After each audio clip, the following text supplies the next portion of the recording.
ഞാനില്ല, ഞാൻ റിട്ടയർഡായി. ഞാൻ ഇനി ട്രെയിനിങ് കൊടുക്കുമെന്ന് നെവിൻ പറയുന്നുണ്ട് ഷാനവാസിനോട്. അനുമോളുടെ ബെഡിൻ്റെ അവിടെ അച്ചാർ ഇരിപ്പുണ്ട്, ബെഡിൻ്റെ ബാക്കിൽ. അത് എല്ലാവർക്കും വേണ്ടി കൊണ്ടുവന്ന അത് റേഷനാണ്. അപ്പം ഷാനവാസ് പറയുകയാണ്, നീ അത് ചൂണ്ടിക്കാണിക്കണം. അപ്പം ഞാനത് എടുക്കാൻ വേണ്ടി പോകും. കുപ്പിയെടുത്ത് ഞാനിങ്ങനെ പിടിക്കും. അപ്പം ഞാൻ പോയിട്ട് പ്രശ്നം ഉണ്ടാക്കണമെന്ന് നെവിൻ പറയുന്നുണ്ട്. നീ അവിടെ ചെന്നിട്ട് വൻ പ്രശ്നമൊന്നും ഉണ്ടാക്കണ്ട, അവളെ വിളിച്ചുകൊണ്ട് വന്നിട്ട് പറയണം ഷാനവാസ്ക്ക് അച്ചാർ കുപ്പി എടുക്കുന്ന കണ്ടു. അപ്പോൾ അവൾ വരും. എന്നാൽ അവൾ വന്നിട്ട് പറയും എന്തുവാ ഷാനവാസ്ക്ക എന്ന് പറഞ്ഞിട്ട് സംസാരിക്കും. അപ്പം ഞാൻ എടുത്തിട്ടില്ല, അവൻ കാണിച്ചു തന്നു, ഞാൻ ഏത് അച്ചാറെന്ന് നോക്കി ഞാൻ കുറച്ച് അച്ചാർ ചോദിക്കും. അപ്പോൾ അവൾ കണ്ടുപിടിച്ചു എന്ന് കരുതി കുറച്ച് അച്ചാർ നമുക്ക് തരുമെന്ന് ഷാനവാസ് പറയുന്നുണ്ട്.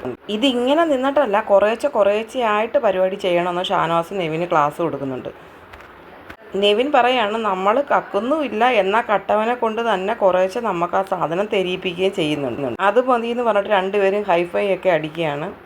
ആക്ച്വലി നമ്മൾ കക്കുന്നില്ലല്ലോ എന്ന് നെവിൻ പറയുന്നുണ്ട്. അന്നേരം ഷാനവാസ് പറയാണ്, നമ്മൾ കക്കുന്നില്ലെങ്കിലും കായംകുളം കൊച്ചിനിയുടെ ആ ഒരു വൈബൊക്കെ നമുക്ക് കിട്ടുമല്ലോ. എല്ലാവർക്കും വേണ്ടി കൂടിയിട്ടാണ് അനുമോൾ ബെഡിൻ്റെ ബാക്കിലുണ്ടെന്ന് ആ അച്ചാർ വെച്ചിരിക്കുന്നത്. അപ്പോഴേക്കും ഇവർ ഇങ്ങനെ പ്ലാൻ ഇടുകയാണ് അതെങ്ങനെ എടുത്ത് അതിൽ നിന്ന് കുറച്ചെടുക്കാമെന്നുള്ളത്. ആ ഒരു മട്ടൻ എടുത്തുകൊണ്ട് പോയ കേസ് വെച്ചിട്ടാണ് ഷാനവാസ് ഇങ്ങനെ ഇപ്പം അനുമോൾക്കെതിരെ തിരിഞ്ഞിട്ടുള്ള ഓരോ കളികളും പ്ലാൻ ചെയ്യുന്നത്. യഥാർത്ഥത്തിൽ അന്ന് ഷാനവാസ് ചെയ്തത് തെറ്റാന്ന് പോലും ഷാനവാസിന് മനസ്സിലാവുന്നില്ല. ആഹാരം വിളമ്പിക്കൊണ്ടിരിക്കുമ്പം കൈയിട്ടെടുക്കുക എന്നുള്ളതിനാണ് അനുമോൾ പ്രതികരിച്ചത്. അന്ന് അത്രയും പ്രശ്നം ഉണ്ടായത്.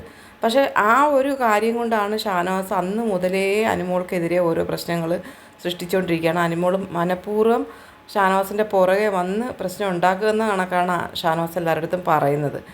യഥാർത്ഥത്തിൽ ഇവിടെ എന്താണ് നടക്കുന്നതെന്നുള്ളത് പ്രേക്ഷകരായിട്ടുള്ള നിങ്ങൾക്ക് മനസ്സിലാവും.